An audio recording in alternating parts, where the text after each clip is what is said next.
this whole campaign with depleted uranium, which started in 1967 in the Yom Kippur War, has resulted in the contamination of the entire biosphere, the planet, even lower orbital space.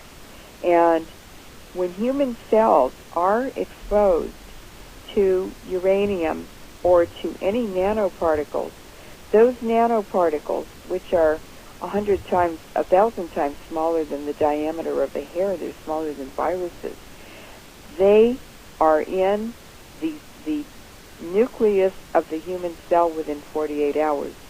And uranium in particular sticks to the DNA and sticks to the mitochondria that produce all the energy for the body. And so I did an interview for 2 hours a year ago with a CIA scientist. His name is Dr. Parker, and he has something called Parker's Pathways on Sundays on the Internet. And I said, look, there are 2 new discoveries. I've got the papers. I just printed them out.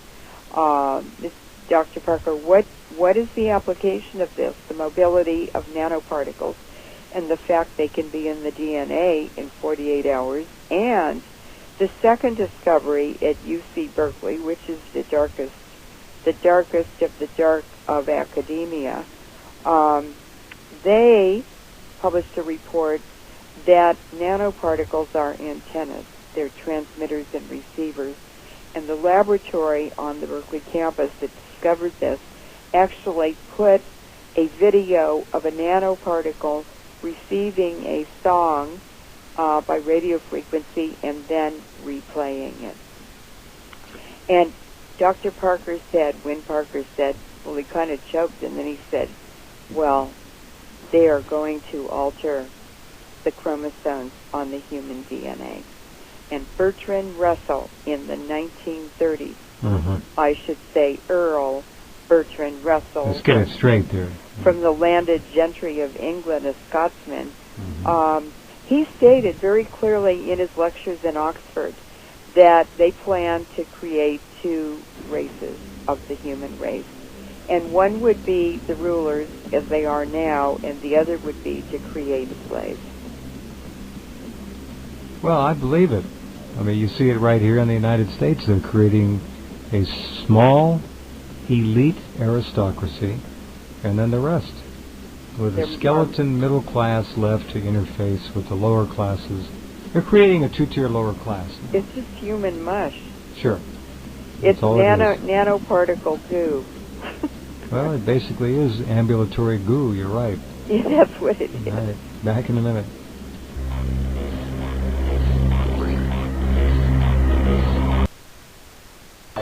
A little glitch there, a little dropout. You know, we haven't even talked about the big plan, the main players in this. There are many of them, of course, but there aren't that many when you think about it. You mentioned 26 people own 20-some% of the entire planet's surface and resource aggregate, but the number of people who actually control the world population isn't a whole lot more than those who own its physical wealth. The Google machine is but one of the most visible faces of this many-headed hydra that are seeking to control you, your DNA, and to dominate you from birth until death, and actually to decide when you live and when you die. It's all headed there. Believe it. The single biggest player is academia. And they're the biggest horrors because they're all in it for the grant money. They're the easiest to buy off, the easiest to get to do the dirtiest, most inhuman monstrosities that you could imagine.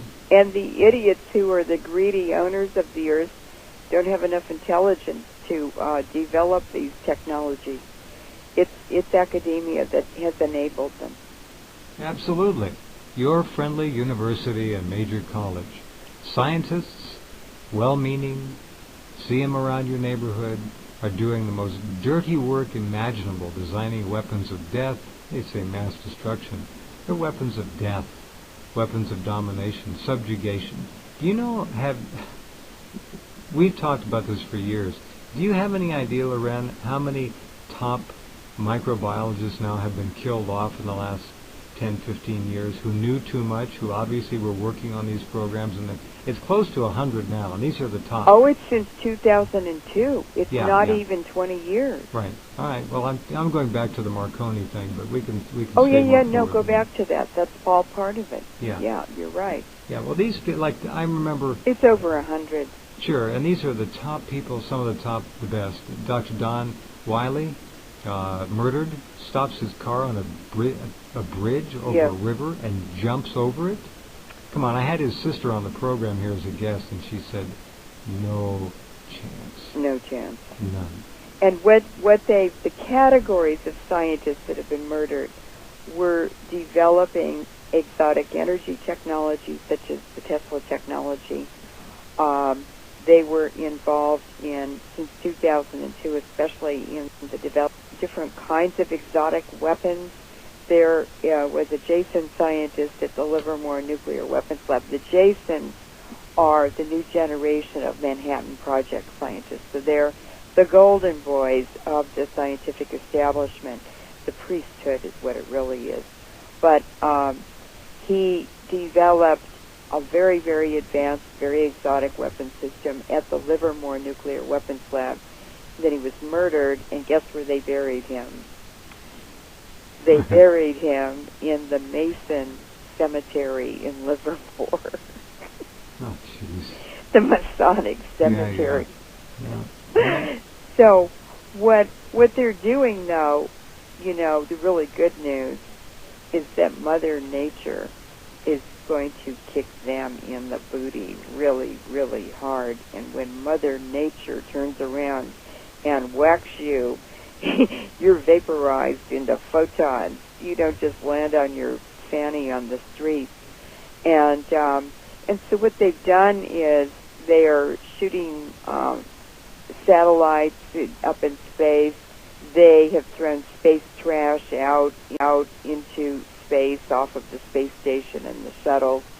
And what they've created is a trash pile of thousands and thousands of pieces of space trash, even down to tiny, a paint chip traveling 10,000 miles an hour can take out the space shuttle. And even the astronaut, Edgar Mitchell, said, pretty soon it's going to be so dangerous we will not be able to leave the surface of the Earth. And so blowing up a bomb on the moon, shooting a nuclear bomb into a comet, they just did that not very long ago,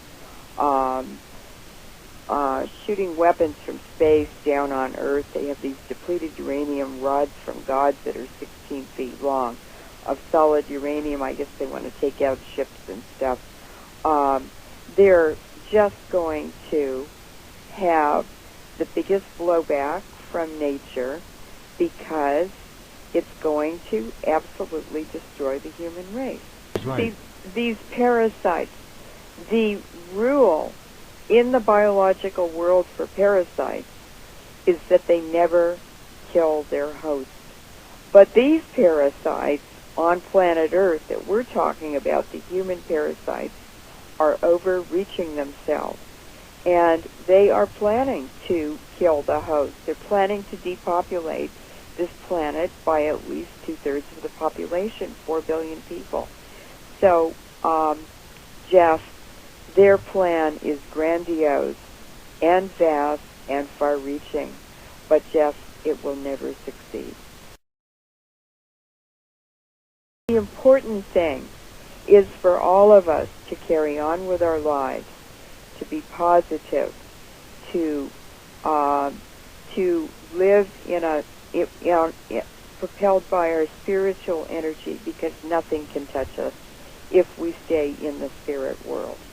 And that is why indigenous people, who have been the targets for extermination since the Western entities invaded their paradise, basically, that's what has enabled them to survive. It was living in the spirit world. And capitalism has brought nothing but death and disaster and famine and trickery and lying and deceit and darkness to our world. It can't survive by destroying the world. Destruction, destroying things, never creates wealth. Well, no. It's in their philosophy, it's in their culture, it's in their Right. religion, it's in their Oh, beliefs, it's in their parenting. How much is enough for them? And doesn't that concept doesn't even, they laugh. Can't be too much of anything, especially possessions. That's No, right. greed knows no limits, none. But I still have hope. And We I always live, do. That's why we're here. I live in truth and beauty with you, Jeff, and thank you very much for doing what you do. Oh, It's thank not you. easy. Thank you, my friend. Thanks for being here, and you just make contribution after contribution. Keep it up.